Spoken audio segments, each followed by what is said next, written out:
क्यों रविवार को बीजेपी नेता और मुख्यमंत्री योगी आदित्यनाथ को बीजेपी के विधायकों सांसदों को एड्रेस करते हुए ये बोलना पड़ा, ये निर्देश देने पड़े कि जहां मुस्लिम वोटर्स ज्यादा है वहां हिंदू वोटर्स के बूथ बदलवाओ? Now Rajiv ji, over to you.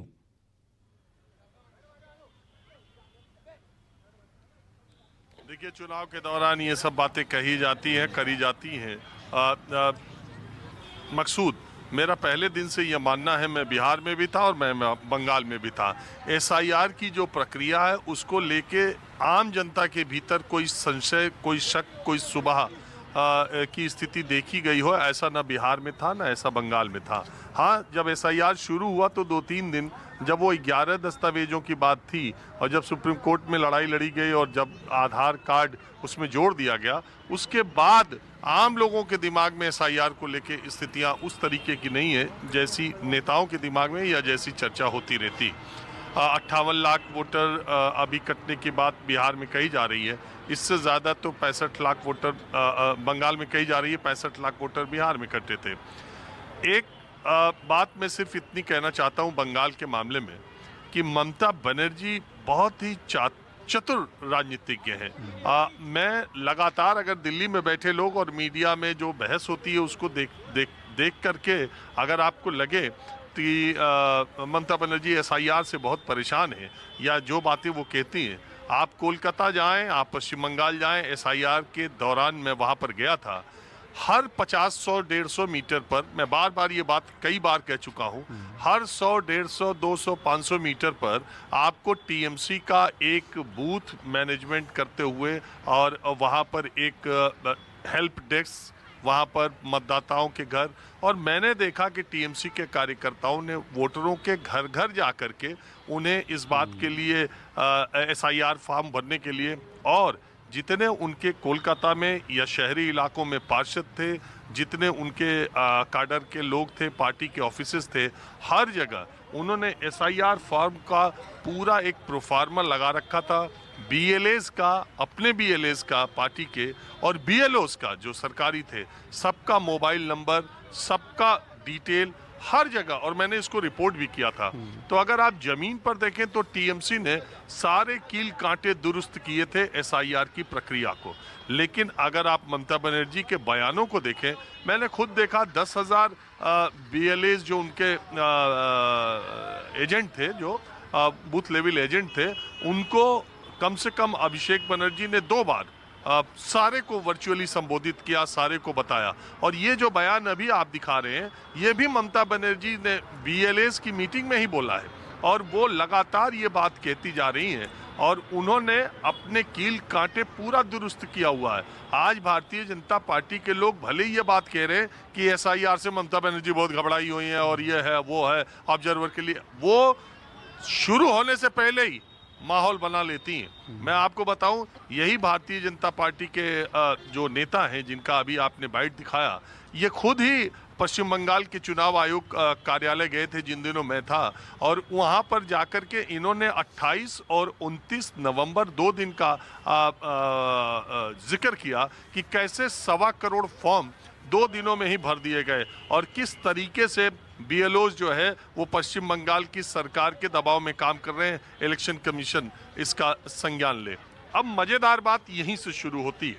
आपने देखा कि ड्राफ्ट सूची प्रकाशित हुई, वोट कटे बिहार में भी, ड्राफ्ट सूची प्रकाशित हुई है बंगाल में भी, 58 लाख वोटर काटे गए।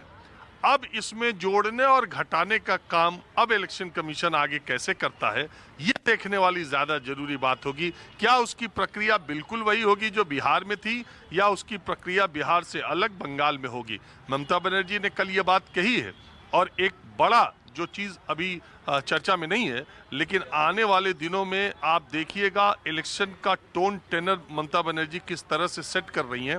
आपने उनके उस बयान को ध्यान नहीं दिया होगा, कम लोगों ने ध्यान दिया है। उन्होंने एक बात ये कही है कि बिहार के रहने वाले लोग जो पश्चिम बंगाल में रह रहे हैं, वो बिहार से अपना वोट कटवा दें, वो बंगाल में ही अपना वोट करें। ये एक बहुत बड़ी बात है। ये जो बात अब बिहार बंगाल के इलेक्शन में इस बार, जिसका अंदाजा और अंदेशा मुझे है कि अभी तक वहाँ पर हिंदू मुसलमान का इलेक्शन पश्चिम बंगाल में नहीं हुआ। जितने इलेक्शन मैंने देखे हैं, 2006, 2011, 2016, 2021 ये 4 इलेक्शन में गया हूं, लेकिन हिंदू मुसलमान पर पश्चिम बंगाल का चुनाव नहीं हुआ। इस बार चूंकि बांग्लादेश में हिंदुओं के खिलाफ जिस तरह की घटनाएं आ रही हैं, उससे मन आक्रोशित होता है हर भारतीय का, हर देशवासी का, कि ये हमारे बगल के मुल्क में ये क्या घटना। तो एक तो वो चीज़ ट्रिगर कर सकती है।